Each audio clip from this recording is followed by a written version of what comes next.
this. And there's Claire. Good morning, Claire.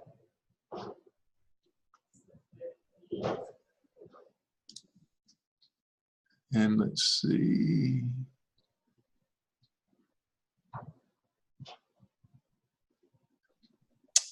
So I hope this is working. It says that the recording has begun. So good news.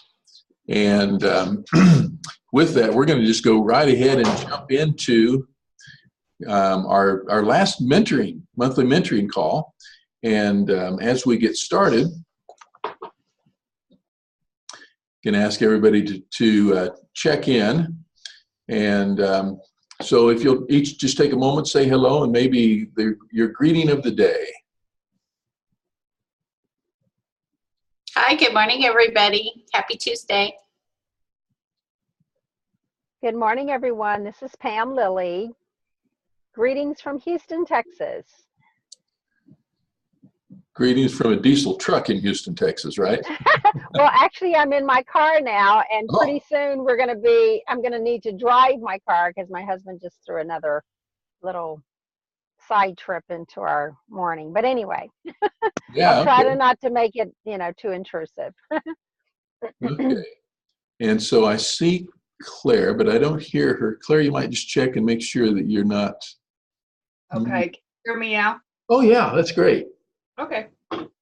Good morning. And Claire, I mentioned earlier that Glenn sent a note saying he wouldn't be able to participate today. Have you heard anything from Jean? I have not heard anything. Okay.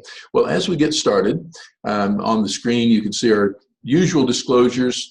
We are recording this, I hope, and we'll make it available to everybody in our full group upon completion. And then also just a mention of confidentiality that we're going to keep these thoughts and messages and so forth just among ourselves. And so with that, a quick outline, and we've done the welcome and check-in, and today's feature topic is overcoming resistance to yes. And this is going to be really interactive, so I can't wait to hear from all of you. And then after that, we're going to share some successes and challenges. And as I was preparing this morning, I'm reminded in new ways that this is a very successful fundraising group.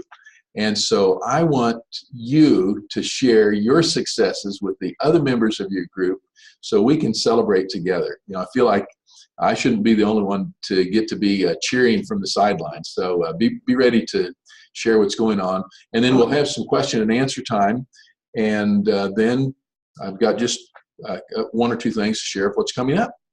So with that, we're going to jump right into today's feature, Overcoming Resistance to Yes. And so as we get started, I just want to share or ask for some feedback.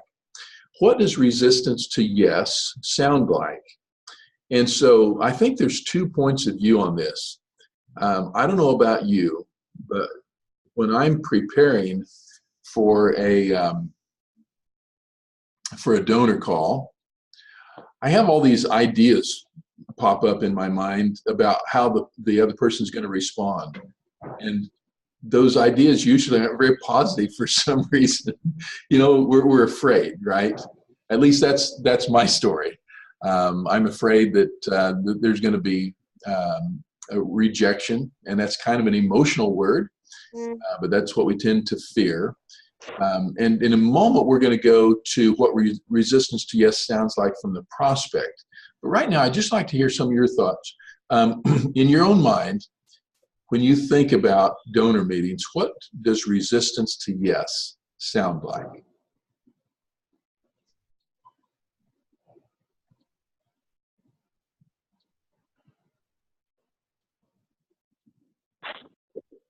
It's usually more like, we think you're doing a great thing, but thanks, but no thanks. Okay, so that's Jean. Welcome, Jean. So you hear the donor, and you mind you hear him saying kind of thanks but no thanks. What are the associated messages that you attach to that?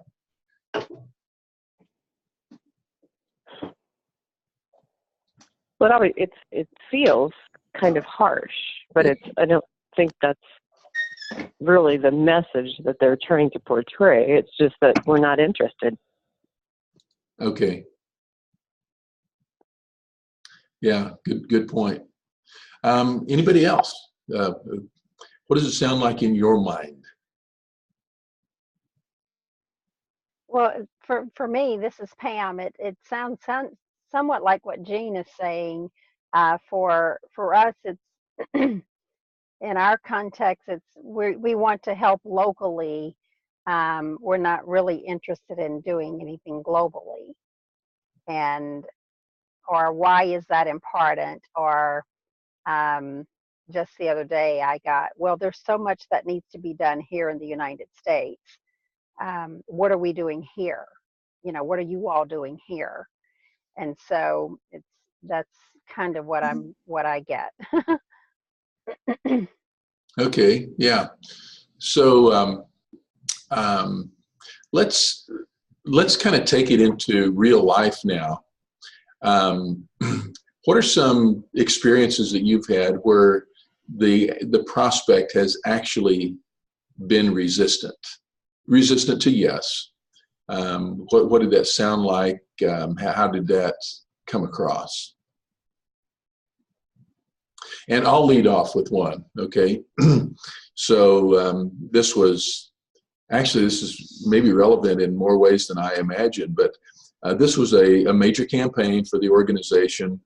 The prospect was the person who was chairing the campaign. And, we talk about in solicitation, we want to solicit from the inside out, from the top down. So we got to start with the campaign chair, right? It's kind of hard to ask somebody else for a gift until you have one from the campaign chair. And so I was in his office. This was very early in the year. And he said, Ken, I'm going to make a commitment, but I can't do that now. I have to hear from my tax guy first. That was his words. I have to talk to my tax guy first. So, his resistance it wasn't belligerent. It just wasn't, he wasn't ready to do all that he wanted to do. And so in this case, there was a time frame. He wasn't saying no, but he wasn't saying yes. And I don't know about you, but sometimes when I hear that, not yes yet, I immediately think no, even if it's not no. Somebody else, any real life examples of donor resistance to yes?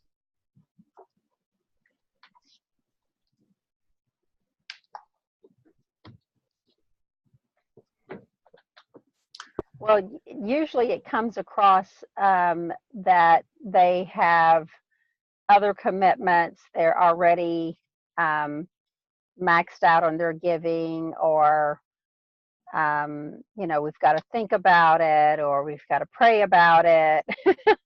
And so all of those sound like no, or a put off. Okay. From sitting at the other side of the table. Yeah. So how does that feel to you, Pam, when you receive those messages? Well, it feels like, I feel like I'm doing the most important thing that there is to do. Of course. But I'm sure everyone feels that way about the ministry or the mission that they have chosen to champion. And so, it can feel like what you're doing is not important, or I'm not really interested in that. And then they sometimes want you to, jump on the bandwagon of what they're doing, or, why can't you do this, or do you do that? And so it can sound like what you're doing is not as important as what I'm already committed to doing. Yeah, and Pam, you just touched on such an important aspect, and just for a moment, let's focus on this. As fundraisers, we're single-minded. there's one thing, I'm all over it. If it's not the most important thing in the world to me, it's among the top three. And so we come at it with this singular focus, like Pam said. And yet for the donor, this is one of several items on the agenda. If we begin with the expectation that others are going to be as enthusiastic as we are, then we do set ourselves up for disappointment.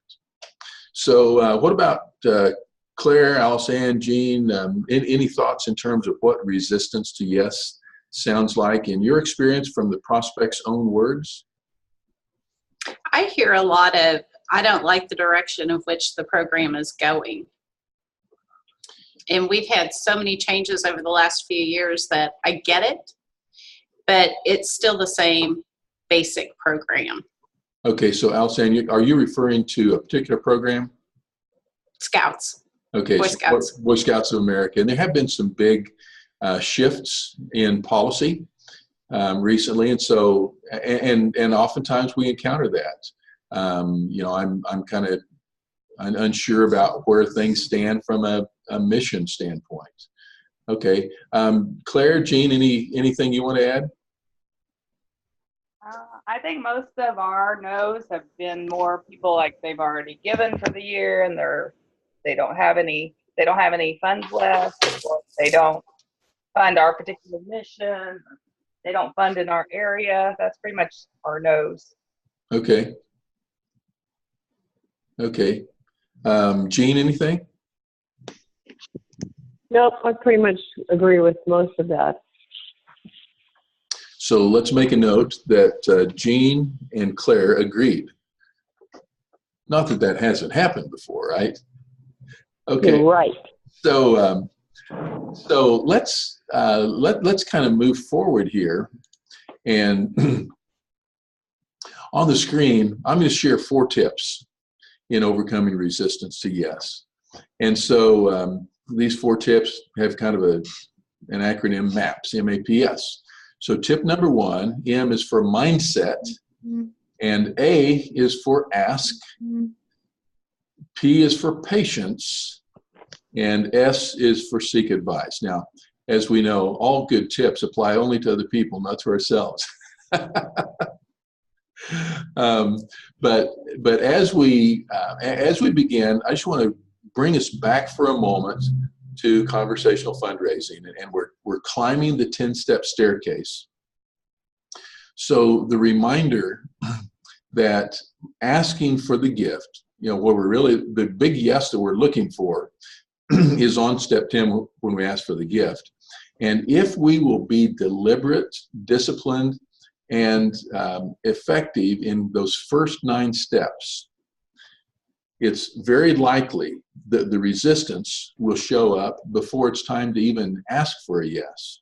And so I just want to use this to encourage and underscore the importance of the 9 steps that come before asking for a gift. And so with that in mind, we want to make sure that we have the right mindset in place. And that is that we value the relationship more than the gift. Just because someone's not ready to give now, or not ready to give to this project or at this level, that mustn't be translated into a write-off of the relationship. And in fact, I want to go back to this definition that we've used throughout the process of the Asking Academy. And that is, our definition for success in fundraising is helping donors make well-informed decisions. And so if we are doing our job well, and they're making a decision that is theirs and that they are fully informed, then that's success. And so what we don't want to do is set it up of no, you're wrong, you've got to do this right, and the right thing to do is fund my project. Okay, so start with that mindset in place. What are we here for with the donor? We're here to help them make a well-informed decision.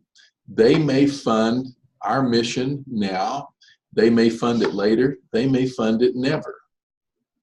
And the success of the school or the success of Story Runners doesn't hinge solely on one decision. So let that mindset guide your response and reaction. And so then with that, let's go on to tip number 2 and ask.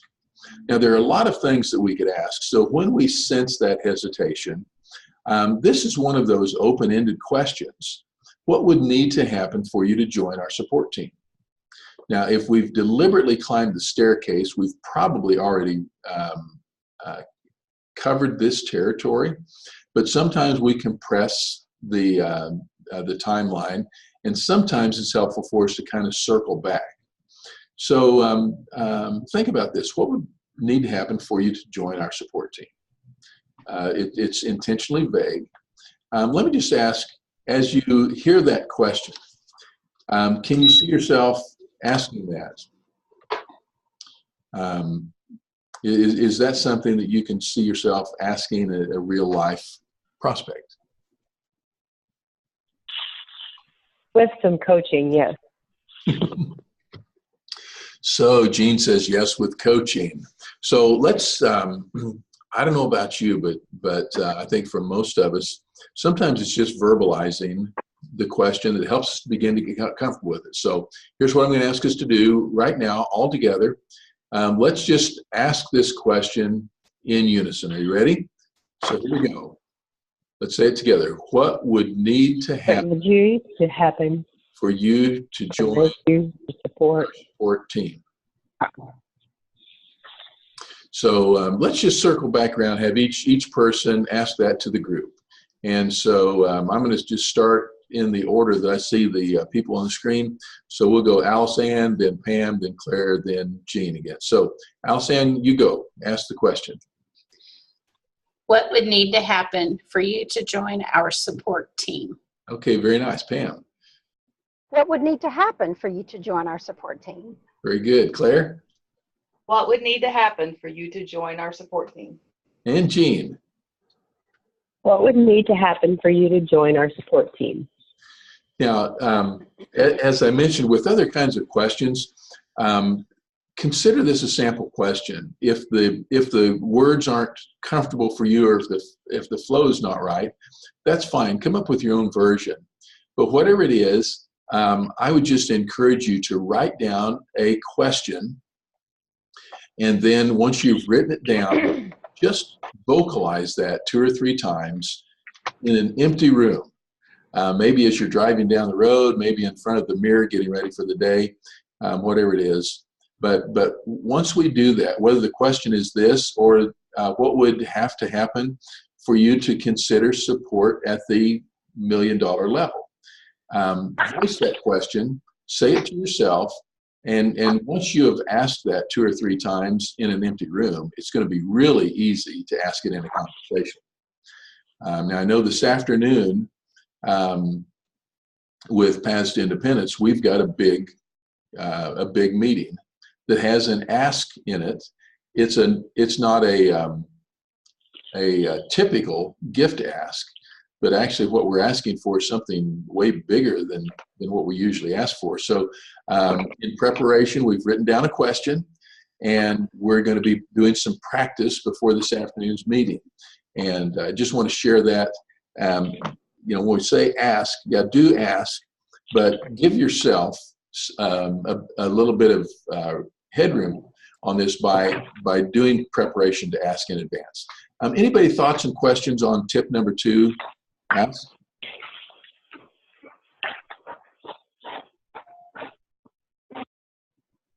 Okay, so let's go on to this reminder. Have I bored you guys to death with this question yet, or with this quote? But the most important part of a donor call is not what you say, it's what you hear. So be sure that you prepare to hear. And the best preparation to hear what a donor thinks is a question that will give them an opportunity to relay what they think. The most important part of a donor call is not what you say, it's what you hear. So with that, Let's jump on to tip number 3. And we said in MAPS, the P stands for patience. Time is your friend. It's not about the donor, it's about you. So I'm going to pause here with this question. As you reflect on the responses that we've shared with each other this morning about resistance to yes, how can you apply this to the responses that we've heard? Anybody? How is time our friend? Well, you can start off by letting them know that you're not here to ask, and that at the appropriate time, you may ask, but for now, you just want to inform them. Okay, great. And at the appropriate time, that's a great signal that there is a time. It's not right now. And so it's okay if they're not reaching for their checkbook and writing out a check. Okay, thanks, Pam. Others, how is time our friend? Well, it gives us the opportunity to give ourselves time, to listen, especially, to see if there is a better time. You can tell if they're more receptive, if now is the time to ask, or if it is a better time to wait. Okay, very good. Thank you, Jean. It also gives you more time to prepare, possibly, if there's some things you can do to get them on board. Yeah, good. One of the things, and I know both with Story Runners and with PTI, and it's not unique to you guys. I mean, everybody that's involved in fundraising, when we shift our focus from 1 to 3, when we get out of the 1-year cycle into the 3-year cycle, it requires some adjustment on our part.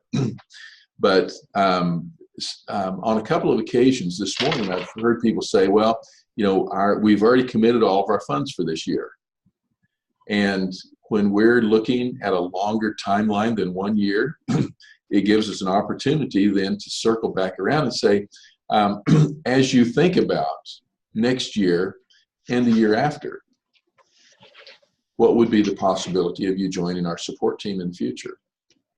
So let's invite people to make a decision today about an action they're going to take in the future, rather than the way most people are approached is we've got a crisis, it needs to be resolved today, and if you don't resolve it today, you're a terrible person and we're never going to speak to you again. So let time be your friend that way. Now I'm going to pick on Jean and Claire for a moment. This Friday, July 13th, is significant for PTI funding. For what reason? It's our ask to the foundation that we've submitted to, and their decision-making time. Okay, so we've got a foundation request. Their deadline is July 13th. Claire, when was the request submitted? I think I submitted it Friday. Okay, so July 6th, right? I believe so. So time is our friend, right? And we put time on our side by asking early. When are they going to make a decision? October. Okay, so think about this. We prepared our ask in May and June. We submit our ask in July. They make a decision in October.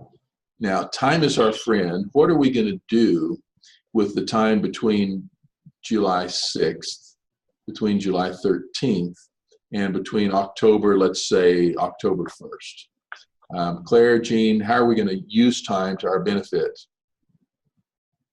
Well, we'll keep updating them as to all the great things that are happening around the campaign itself, even in the soft phase. Yeah. So are there good things? Are there some good things that have happened even between July 6th and July 13th? Yes, absolutely. There are, and you're going to share that in some form before we get off the call. But here's the point. Things are taking place on an ongoing basis. And if now is not the right time for a donor to make a decision, we want to make sure that we're feeding them a constant stream of encouragement so that they know why what we've asked them to do is a good thing to do. Why is it going to benefit Past Independence? Why is it going to benefit Story Running? How is it going to benefit the donor? And so with that constant feedback, it helps reinforce positive decisions. And the other thing I wanted to underscore when we talk about patience and time with your friend, keep in mind that that doesn't end when they make their decision. If they make a no decision, don't stop talking with them and sharing good news. And if they make a yes decision, don't stop talking with them and sharing good news, okay? So time really is our friend. Anybody else want to chime in on the patience aspect?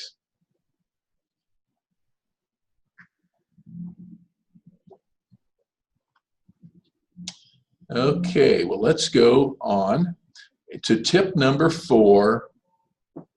And I know this is not new, but just to reinforce the whole idea of seeking advice. If you want advice, ask for money.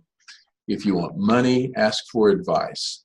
Now, I'm going to just pause here, and I'd like to ask each person to briefly recap a recent advice visit that you've had. Share some examples of what you've asked for advice on. What have been some sincere, genuine advice requests?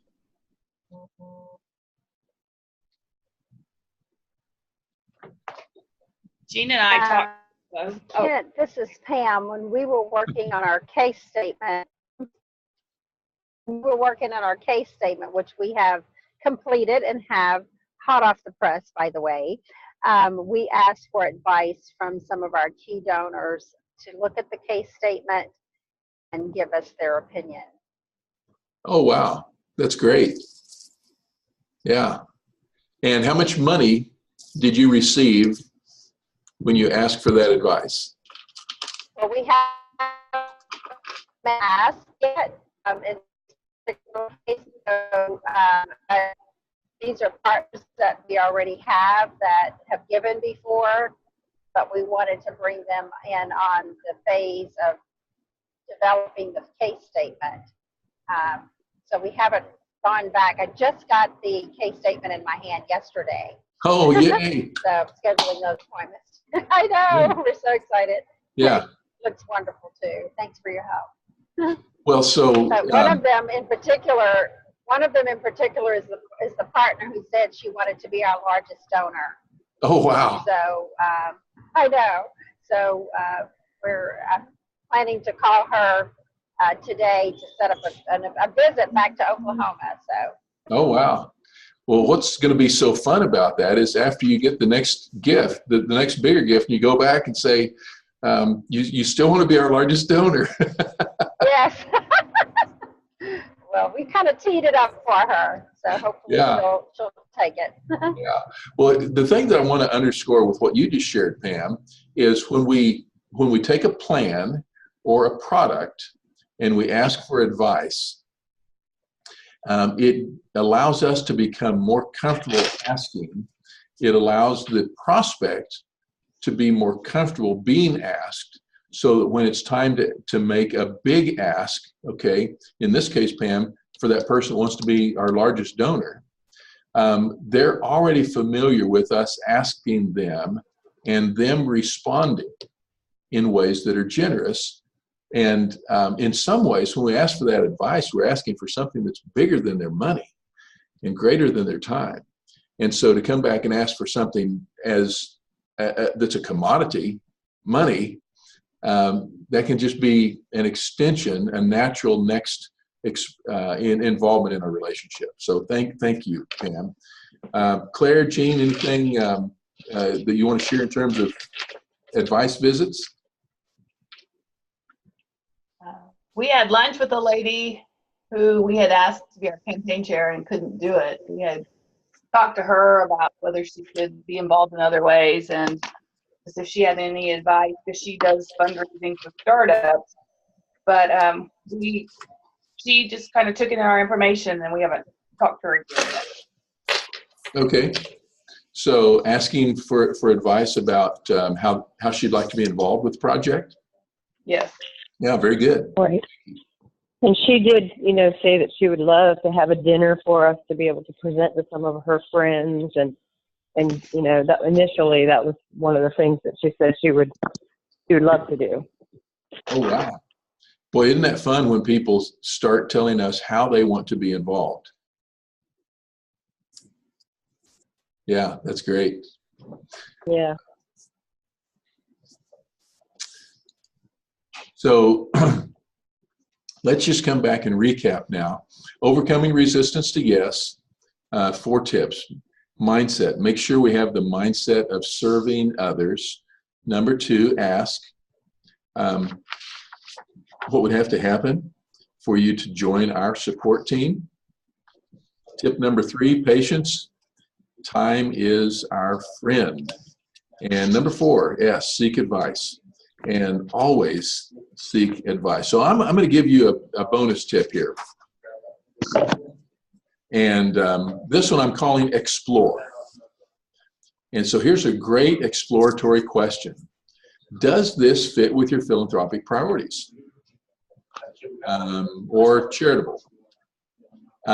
Or now I'm going to give you a different form of the same question to apply depending on your circumstance. So you may ask, how does this fit, or where does this fit within your charitable priorities?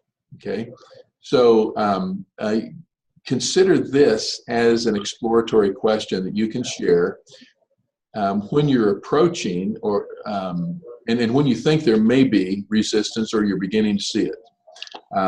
Does Story Runners fit with your charitable priorities? Where does Paths to Independence fit with your priority, your philanthropic priorities? Or how does serving students with educational challenges, how does that fit in your charitable priorities? Thoughts, comments, questions?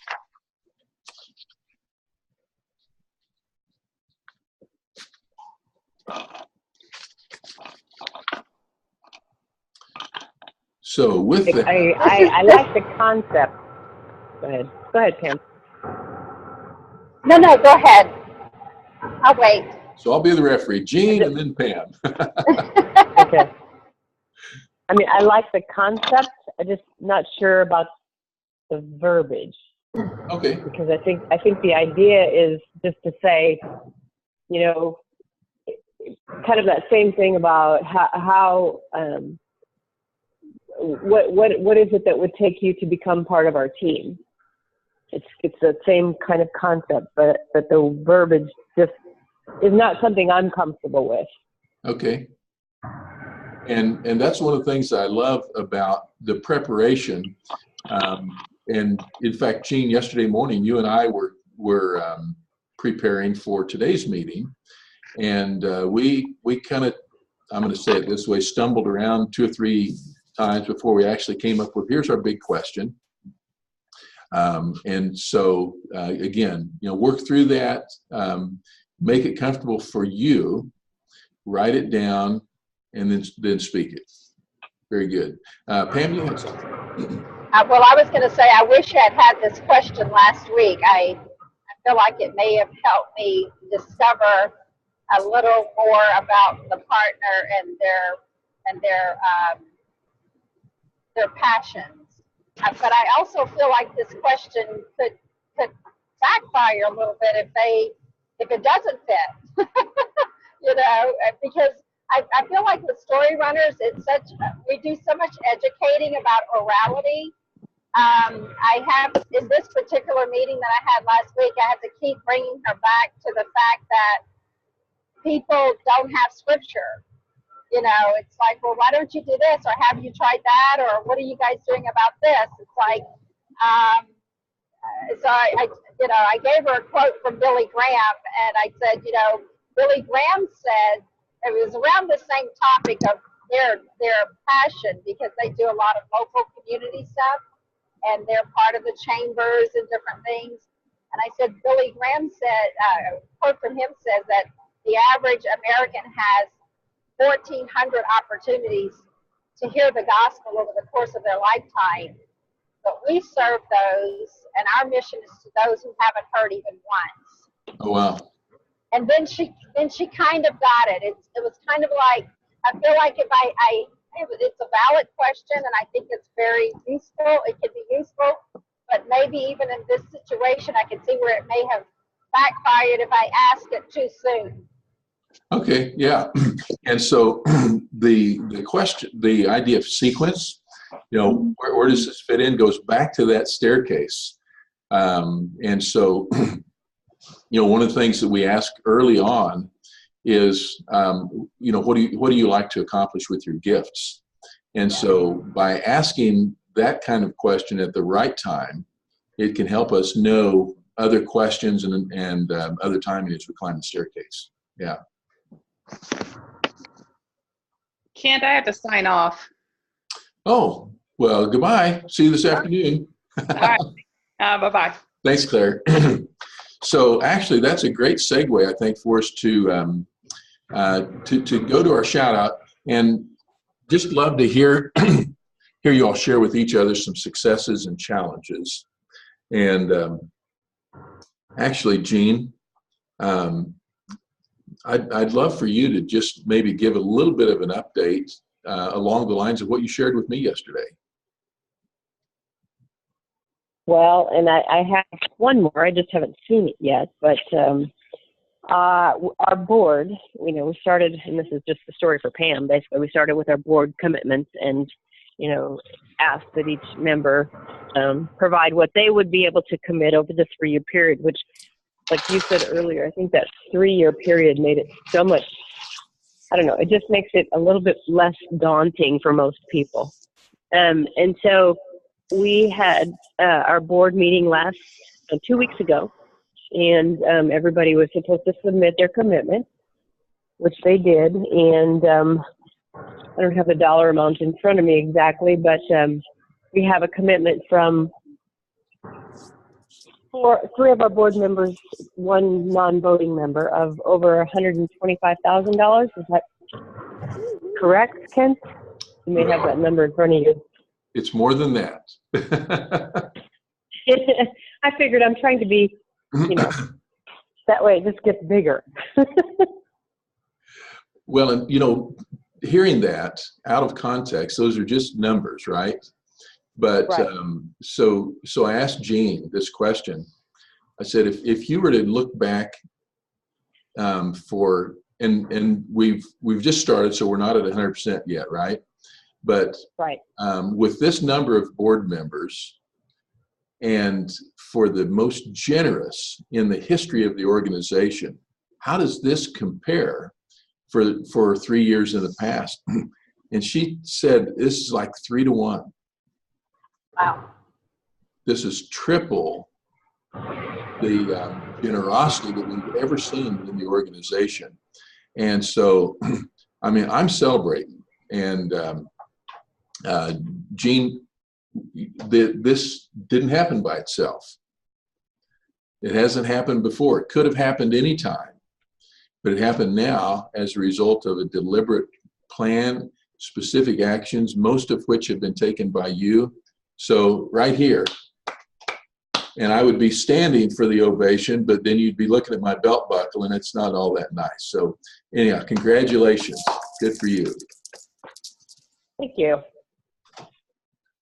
And Pam, I know you and Mark have really been out there tearing it up. Any successes and challenges that you can share? Well, we've been challenged by getting our board together, almost to the point where we've abandoned the idea. But based on what Jean just said, I'm going to revisit it and give it some more effort.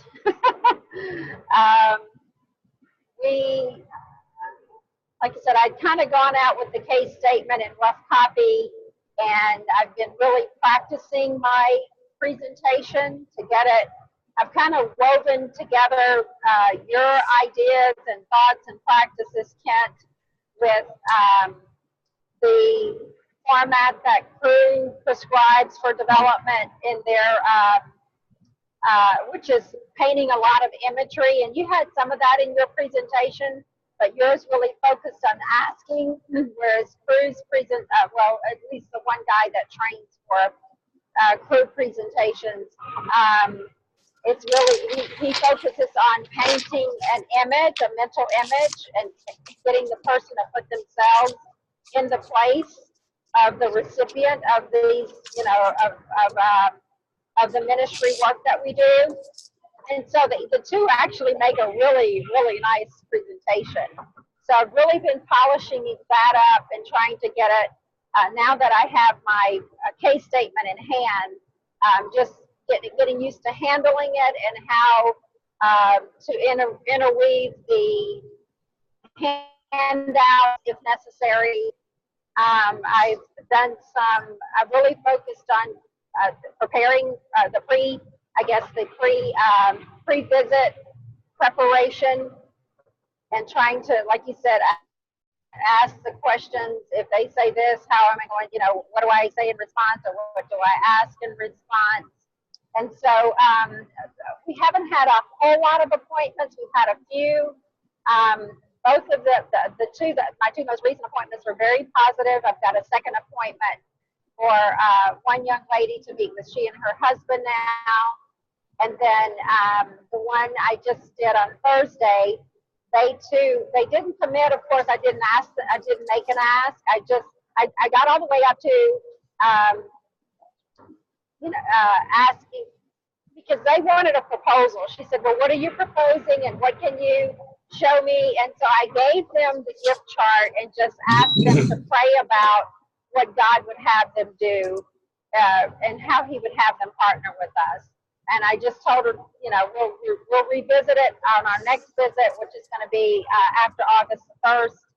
And in the meantime, I'm going to get her a proposal. But she did, not proposal, but what we call language profiles. So that I can show her some of the projects that are upcoming that that need funding. But that she was asking for that, and it was, I had to kind of tap on the brakes there because I didn't want her to feel like I was ready for her to give, so then I brought out the gift chart and showed her we're looking for a long-term, a gift over 3 years.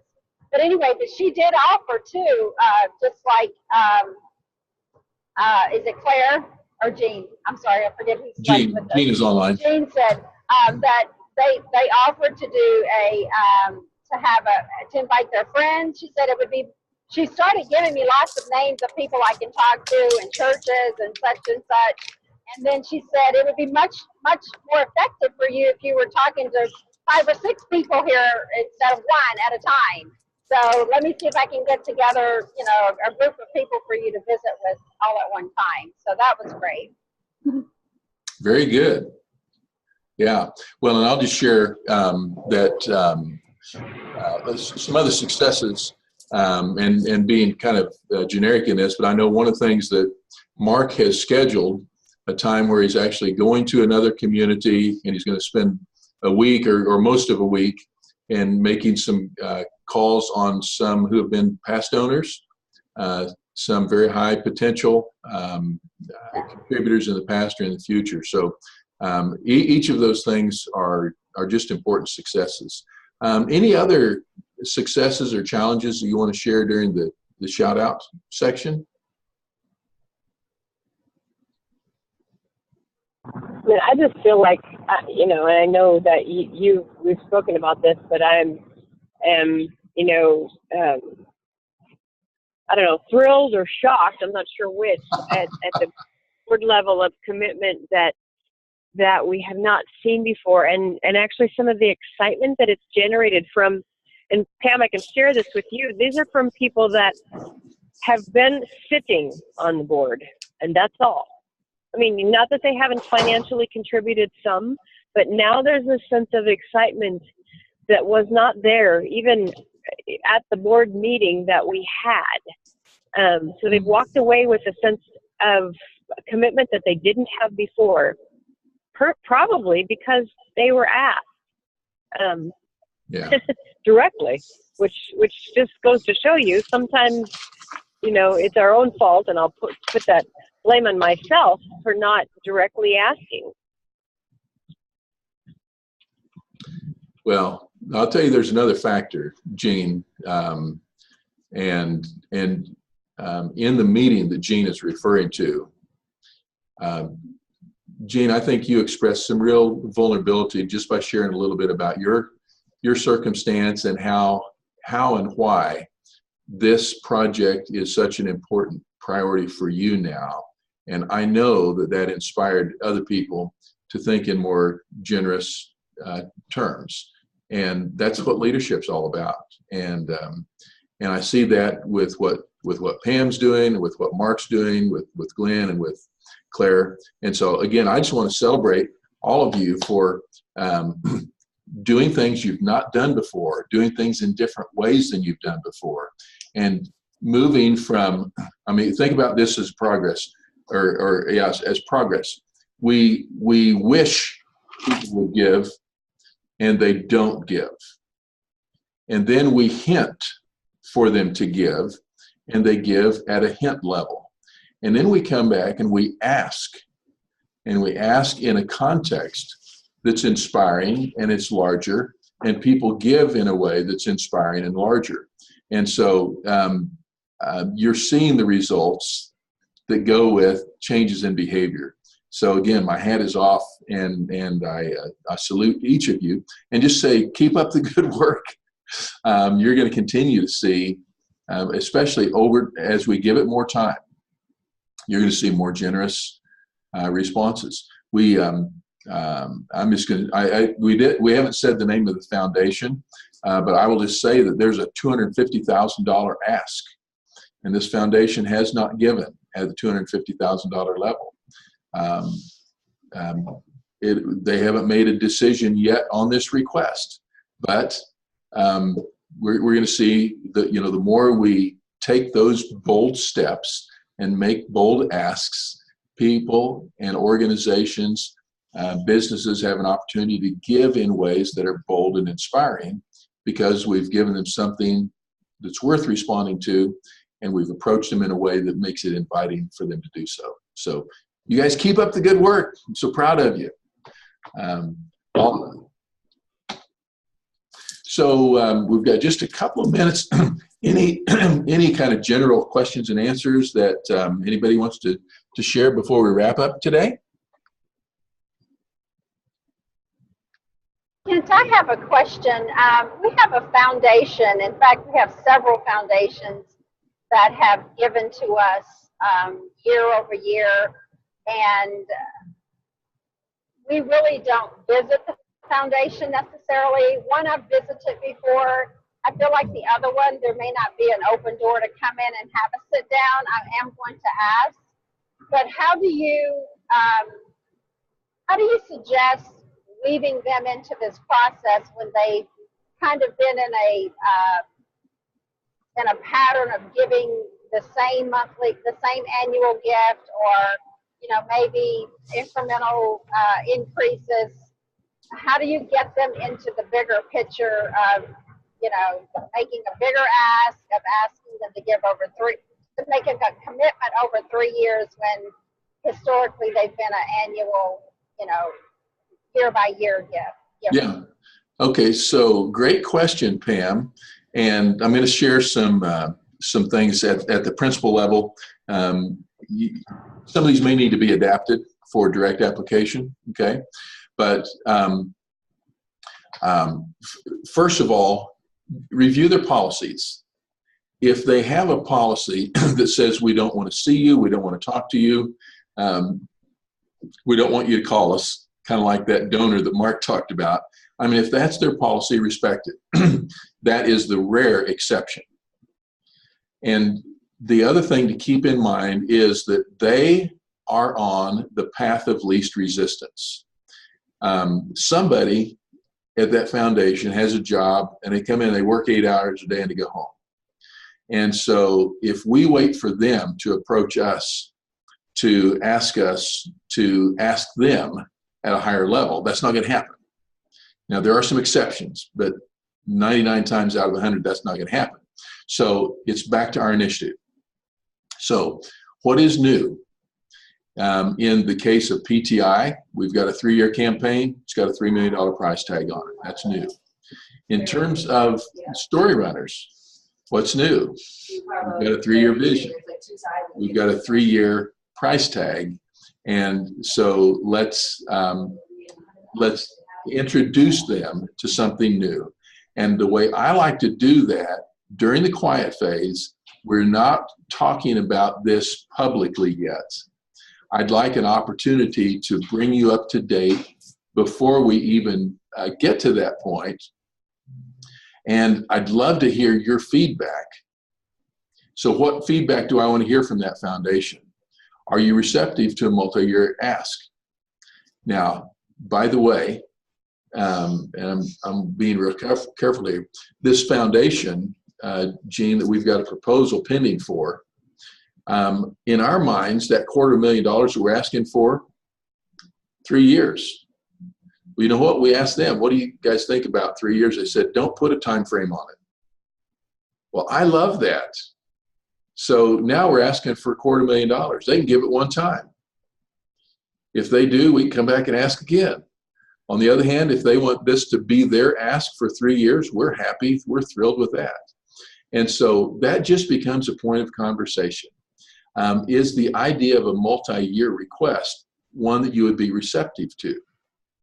And so, Pam, you're having the same kinds of conversations that you are with individuals, but you're doing it with an individual. You know, you're not talking to a computer, you're not talking to a tax return, you're talking to a person. And so I would just say, look for all those kinds of things, and have 3 or 4 advice questions that can genuinely be asked that aren't answered in a closed fashion on their website. And then the other thing that you have an opportunity to do is presence. And so good news is you live in Houston. That makes you immediately accessible to everything that's in Houston. Here's the great news. Every other city in the world is outside home. And so let's say it's Austin. I mean, there are a lot of Austin foundations. I don't know which ones are funny, but I would just say contact somebody. I'm going to be in Austin next month. While I'm there, I don't want to miss the opportunity for us to connect. Would you be receptive to scheduling an appointment? I'm going to Denver tomorrow. Tomorrow? Yeah, I'm going to Denver tomorrow. There are people, actually, there's a guy there that I've met by phone. He's a very philanthropic, very wealthy individual. It was a wild ask for me to ask to meet with him, but I asked, and I was surprised by the response. He said, I'm not going to meet with you because I'm going to be in Korea. Well, that's a good enough excuse. But he said, I'd love to connect on another visit. Man, that was encouraging. He has no reason to say yes to me. But he did. And the reason he did is because people are generous. So I would just say, let that little story encourage you to be bold in your ask and give people an opportunity to say yes. Now, I notice we're moving up on 9:30. Anybody else have another question that you want to raise before we come to a wrap up?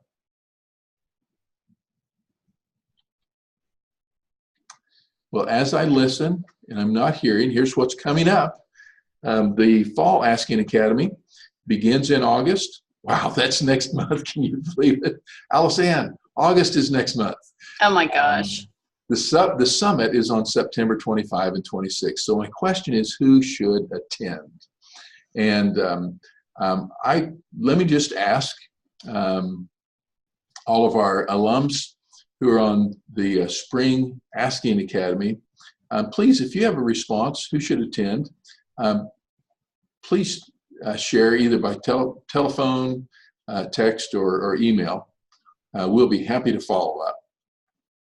And with that, I want to just say thank you. This is our final mentoring call for the Spring Asking Academy. And it's not complete without you. You've been involved from beginning to end, and I just want to say a big thank you. And I can't wait to hear the rest of the story as it unfolds for Story Runners and for Paths to Independence. So with that, we're going to wrap up. I'm going to conclude the recording, and this will be available for you to share with others on your team. So I want to wish you every continued success. Please periodically check into Facebook, share your updates with the rest of the group. Keep us all on the same page as we celebrate together. And with that, I'm going to say goodbye, and we'll connect again soon, I hope. Bye now.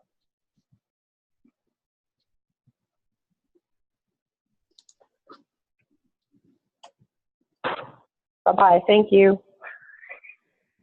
You're welcome.